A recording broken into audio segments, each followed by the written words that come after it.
The trailer for the penultimate episode of the White Lotus Season 3 has just been released, and it's safe to say that it looks like it's going to be an amalgamation of all of the issues that we've seen the characters going through on their retreat to Thailand coming to fruition, and the core theme of violence being something that gets explored. Whether that be through Timothy against his family, Rick against Jim Hollinger, or Greg and the action that he might take against Belinda. With there only being 2 episodes left, I feel like so far the show has been to levels of darkness that I didn't expect it to go to. But in this next episode, I think we're going to go even darker. So with that, let's break down the trailer, and I'll also give my theories and predictions on what I think will happen next. Here is the White Lotus Season 3 Episode 7 trailer explained. Just to let you know, this video will contain spoilers. So the trailer for the next episode opened up at the Muay Thai fight that Jaclyn, Kate and Laurie were invited to by Valentine, and over a clip of the fighters getting ready to begin, the monk that Piper wanted to meet with said the line, "Every one of us has the capacity to kill. Violence, aggression stem from the same source, fear." This line being the first thing that we heard as the trailer opened up says to me the tone that the episode is going for, and that it's going to be centered around the feuds and deadly stakes that are there. As the line was being spoken, it cut to Rick over the word aggression, and it cut to Timothy when they said fear. So I feel like the connection to them wanting to commit violent acts to solve their problems could be at the heart of the next episode. But let's not also forget that Greg wants to deal with Belinda and potentially Saxon, and the 3 girls are most likely going to be getting more frosty due to Laurie no longer caring and treating Jaclyn with respect. So it's definitely going to get interesting as violence and aggression becomes the core theme. Alongside this, there was also a shot of Rick holding the gun that he got off of Frank, showing that he did in fact lie to Frank and he did plan on killing Jim Hollinger once he got face to face with him. Plus, there was also a shot of Timothy looking like he was covered in blood as he walked away from the bedroom. I think this is most likely going to be a part of his vision and it won't be in reality, as right now he doesn't have the gun, as Gaitok managed to take it back. The fact that there was a close-up shot of his face with the edges of the frame blurred, that also supports that it could be a vision, as that's happened a couple of times before when he's got inside of his head. After this, we saw Saxon speaking with his father and he said, "I don't have any interests. If I'm not a success, then I'm nothing, and I can't handle being nothing." Saxon is definitely undergoing an existential crisis within his mind over what happened with his brother Lochlan when they were on the boat, and we saw just how disgusted he was by it. I'm going to imagine that Saxon might want to be turning to work as a bit of a distraction, but as we know, Timothy has made sure that all of their phones are locked away, and this could be why Saxon responded in that way when talking about success, because he feels like his chance of success could be getting compromised with him going off the grid. With Saxon, another person in the family now saying that he wouldn't be able to live a life without being rich and successful. I imagine that's something that's only going to add fuel to the fire of Timothy thinking that his mistake is going to make none of them want to live. So he might think that he should wipe them out so they don't ever need to face that type of existence when they go back home due to his mistakes. And also, if he does that, he'll never have to be seen as a disappointment to them.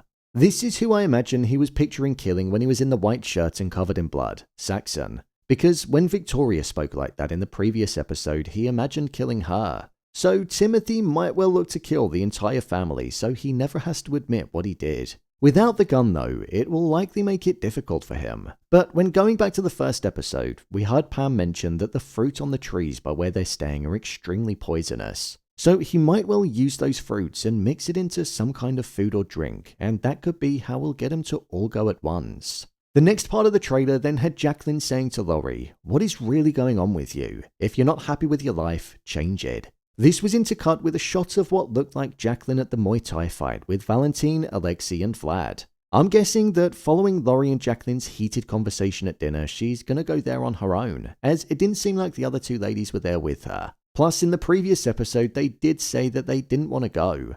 However, with Laurie walking down the dark streets on her own, it seems like there's a cab that's following her, and whoever's in it is going to be going after her as we saw her running away in a shot later on.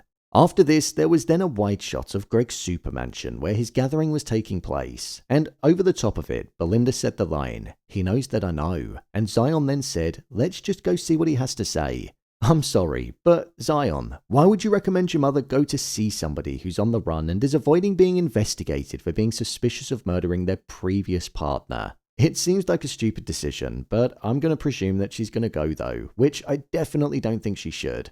This could go one of two ways. Greg could either do something to her which would shut her up for good, or because we know just how wealthy he is, he could look to pay for her silence, which would then in turn allow her to set up that dream spa that Tanya said she'd help her do. And it would mean that she'd be able to do it anywhere in the world, so it might not go down the violent pathway that we all think it might.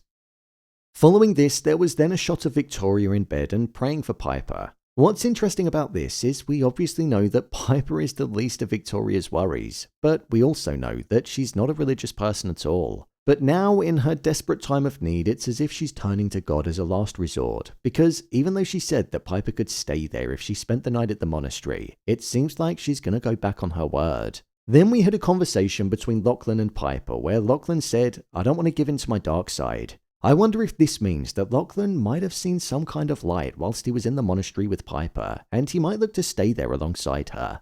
After this, there was then a scene of Gaitok and Mook finally on their date at the fight, and she said, "It's human to fight, it's a part of life." I do now wonder what Gaitok's true involvement will be now that he's retrieved the weapon. Is he just going to end up going psycho due to him being viewed as inferior to others, and he could end up going in the opposite direction to how he was at the beginning? Maybe he might end up killing for Mook.